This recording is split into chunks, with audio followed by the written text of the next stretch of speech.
The patient underwent or had a distortion trauma of her knee late autumn in last year, and she underwent a first surgery in February this year, and when it was found that she has a PCL insufficiency. This was addressed then in early summer of this year, like 3-4 months ago. And she presented my office with consistent instability and additional pain and a lack of motion. So what happened? When I examined her, I saw that she still had a drastic posterior drawer. That means when I was pushing back her tibia, she was going far back. And this was wondering because there was a PCL reconstruction, so it should be stable. Additionally, she had a flexion limited at 90 degrees. And when we examined her, we saw that the PCL did not heal, but was hanging back here and did a great scar tissue. So that was the reason I had no stability anymore, and on the other side, I had limited range of motion. So the reason therefore I think is because even if the surgery was good, the Newton force of the tibia and the lower leg is so high that it always pushes posterior. So postoperatively, most probably, it was just falling back, loosening it most probably in the tibia as far as I see the pictures, and therefore it was hanging back here, creating this. The reason we have to redo it is because she cannot walk and live with it in the moment, and we use this time for postoperative treatment, this dynamic brace, and I think if she would have something like this after first surgery, there would be no revision. Why? This brace gives me the chance after surgery to adapt individually. As you see, I have an anterior drawer here. I can bring it forward and it would push my tibia anteriorly after surgery.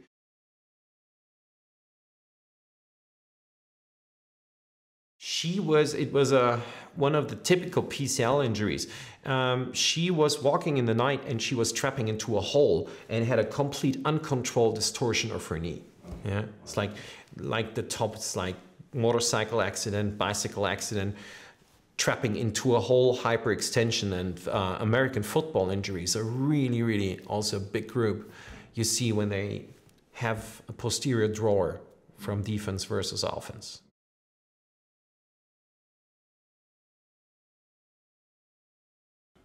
Directly after surgery, I'm gonna adapt this dynamic PCL brace to the patient. Instead of treatments what we had before, where we had an extended leg and really fixed it, I want my patients to really be mobile pretty fast. Especially for her, because she's completely afraid and frightened that she could not move her leg again. And so therefore I want to have the free range of motion as far as pain allows, because additionally I have this anterior drawer with this dynamic brace, which I didn't have before. So I can have a mobilization from day one and don't have to use this extended brace as I had before.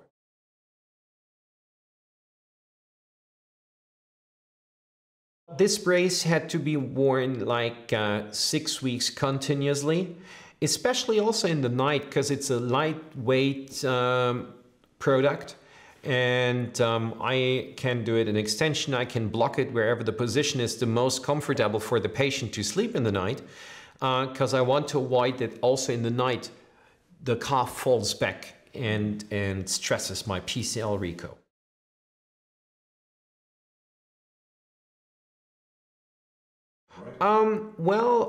In this case, I only use this PCL brace. That's enough because it also treats my ACL. It additionally also treats, I have to also do a collateral ligament, which has not been treated until now. So as you can see, I also can, like, the collateral ligaments are safe as well. And since it's built on a ACL original brace, it also limits my pivoting. So also the ACL I have to address in this surgery will heal safely.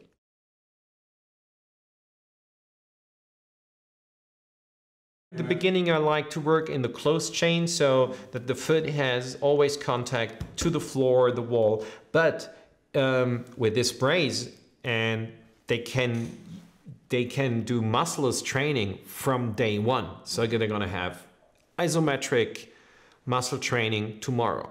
So the muscle loss will be really low.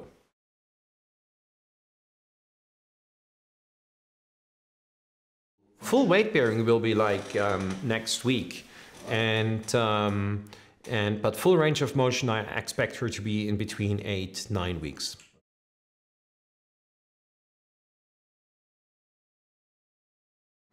You have to imagine if the PCL ruptures, the calf works towards Newton, so towards posterior, and brings the PCL under stress. And if it's ruptured, the whole tibia falls back.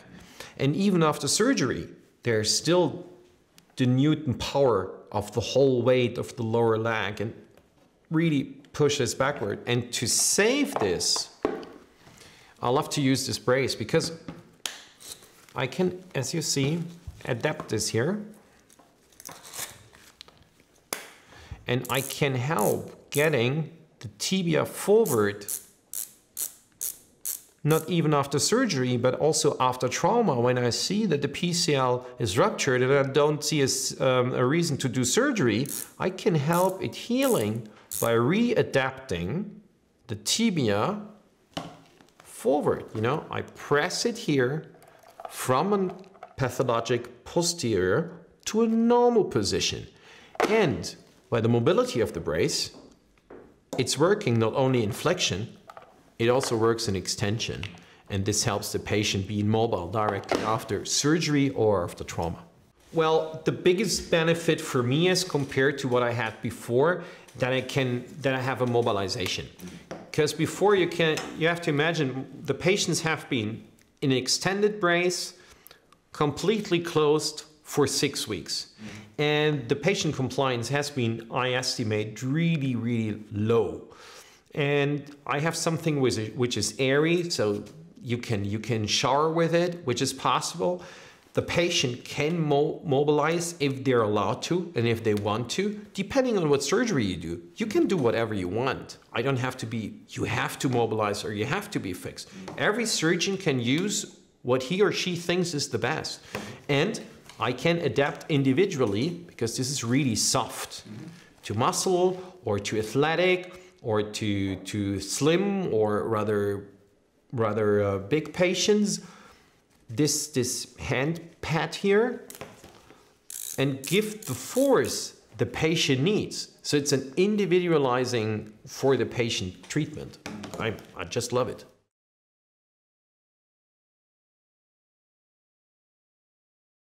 Well, postoperatively, you choose a small bandage so you can adapt this well. You have to mark that it's right at the knee joint, not too much proximal or distal. And once you bring the pressure on it, you don't overdo it. So you compare a little bit with the contralateral side, and that you have a good, like a handshake pressure in the beginning. Once we change the bandages the first or the second day after surgery, we then adapt it again to the skin situation.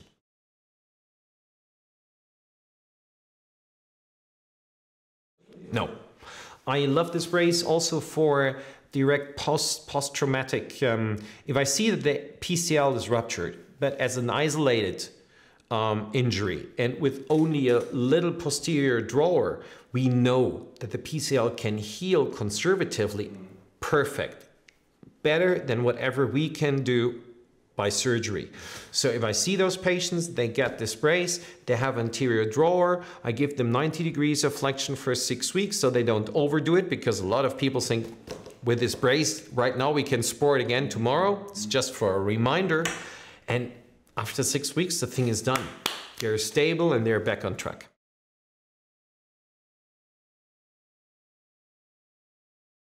Yeah, there are.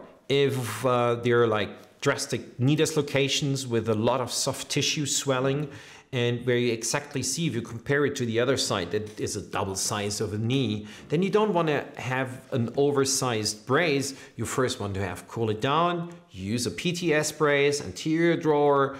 It's a pain relief. The patient is safe. It's like a cast. So in those cases, absolutely, the straight brace is indicated.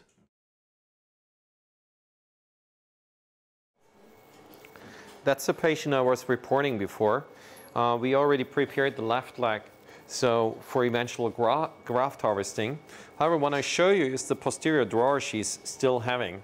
So I can go far back with her. So that's her problem. And what you also see is that her flexion is ending here. Yeah? So she has such a scar tissue that she's free hanging and can't flex more than 90 degrees of her knee. And that's what's making her the most problems in her daily life. But I can't just solve the problem with the scar tissue and leave the unstable situation as it is.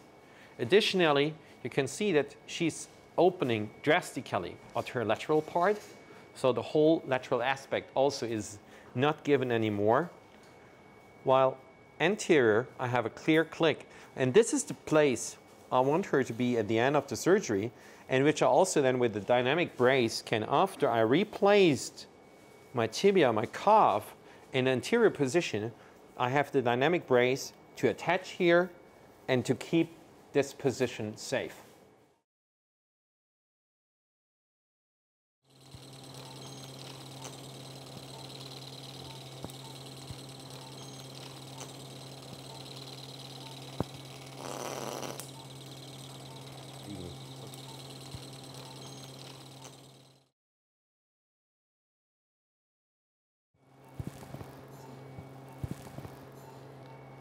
So here we have a gracilis, and this is the semi-T. That's the longer and stronger one, using for the PCL reconstruction.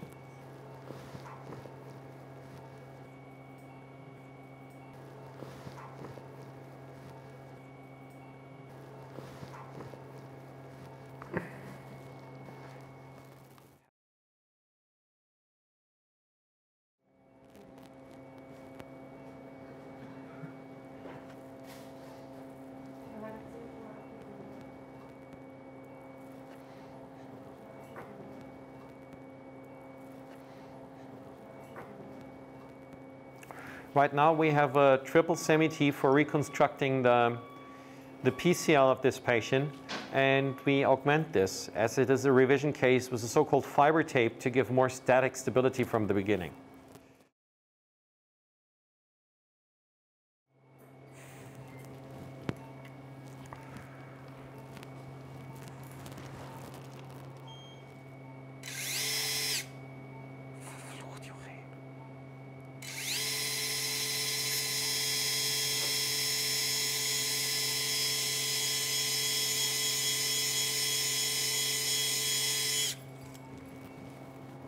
This is my drill guide through transtibial, and right of this bigger metal thing you're seeing, there's all the vessels and nerves, so we really have to take care. And this is then something, by pushing forward with the dynamic brace from right to left in this case, we keep the then inserted PCL safe in place and can avoid scar tissue, because as said before, a patient can mobilize.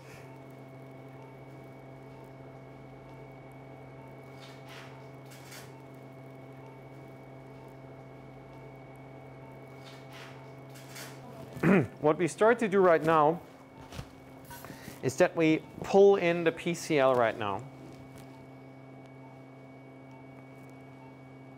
Band.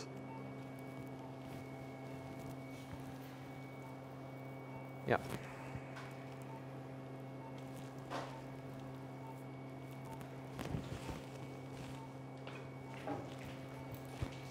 Costas?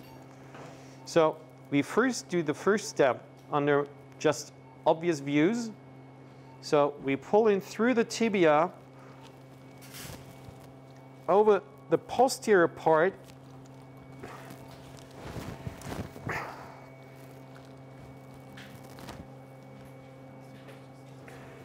and right now we go with the camera inside the joint and direct the graft towards the femur.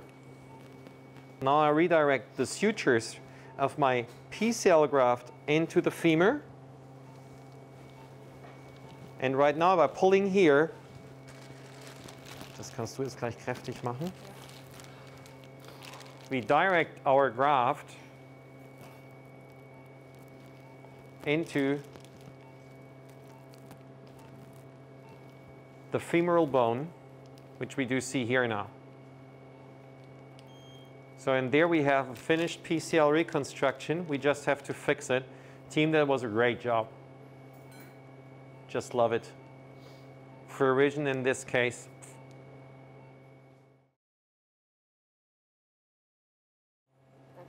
Right now we use a screw. According to the before existent tunnel, it's a really big screw. I'm aware of this, but we really need to be sure that this is safe. Get into the direction of the before existent tunnel, and right now we screw it in. Ja.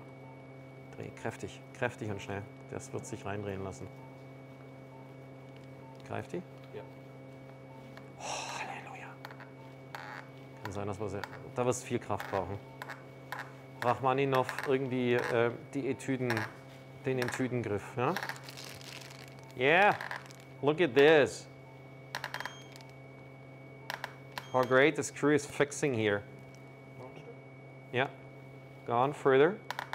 Yeah, very nice. Really tight. Good.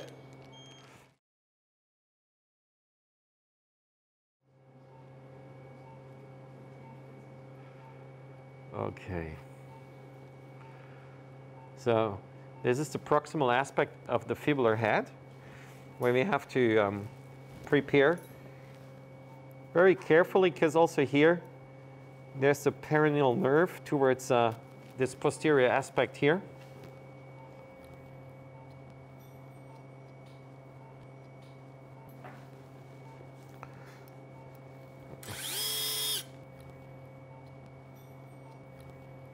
Ich nehme selber, okay? Ja, so.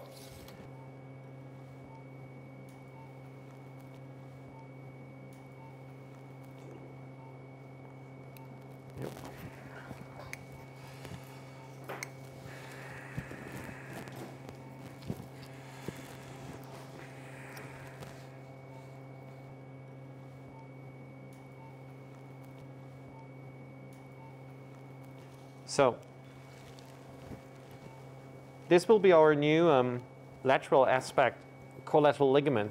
It's a gracilis tendon, very nicely fixed.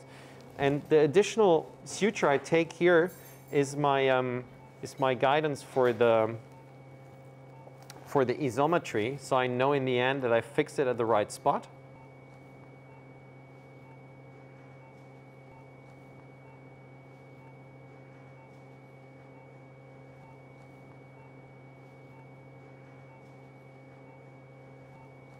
So number one, there we have our pulling sutures.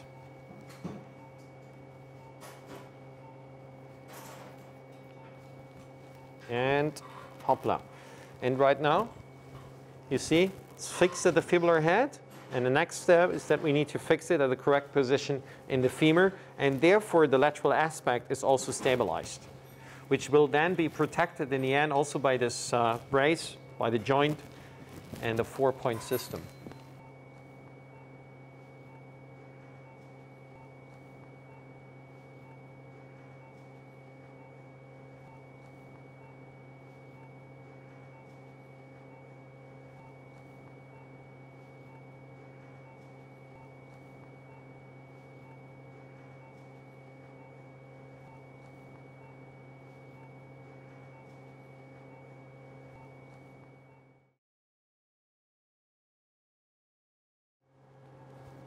So.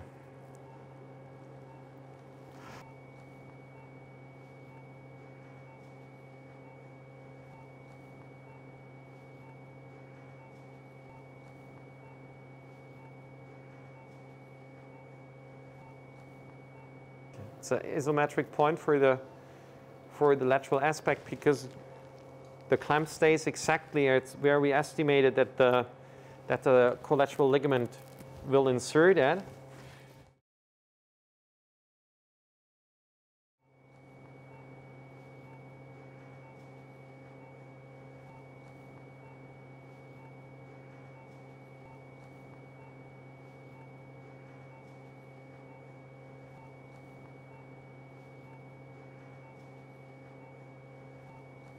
Ja?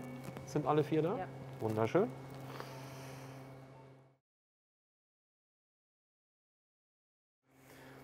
So we finished right now the PCL fixation, and for suturing I take this desk here to have the anterior drawer until we can apply the brace, because if I would hang it free now I would only risk to weaken my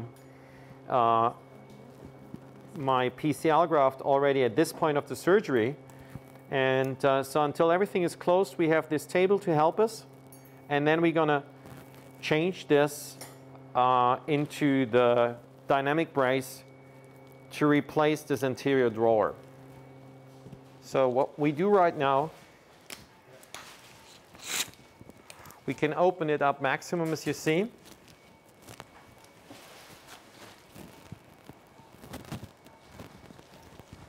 Hab's. Okay, wieder übernehmen. Ja, habe ich.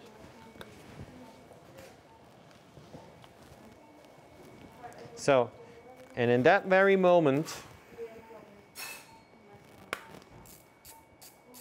we already add the first pressure from behind, replacing the hands of Dr. Hanne to do the interior drawer as a first step. And right now we fix the brace step by step. There is a 1, 2, 3, 4 written, which we follow up strictly. Here's the number 2.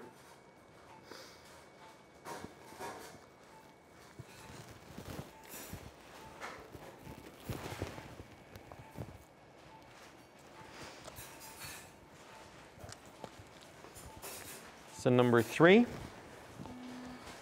And this one is optional here. You can do it in the end. And what we do right now is that I go back and slide flexion, and I adapt the posterior drawer very soft so the skin is easy, is soft, it's not pressured too much, and I see that the tibia is moving forward. So from that moment on, the PCL is safe under control. I can mobile, the patient can mobilize, and nothing can happen. So there's no risk of slacking down of the calf towards posterior and stressing the PCL. And that's it. And I absolutely hardly recommend to do this while the patient is sleeping and not while she's waking up and working against it. Fine tuning we do then on the outpatient situation. Thanks.